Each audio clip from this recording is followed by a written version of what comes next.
Hey, it's me. I want to tell you something. Ketika ulat menjadi binatang yang sangat lemah dan kecil, ia harus tetap berjuang untuk bertahan hidup. Its point are, di dalam proses kehidupan, tidak menutup kemungkinan kita akan berada di fase ini.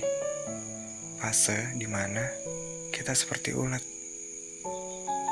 untuk terus bersabar dan berjuang.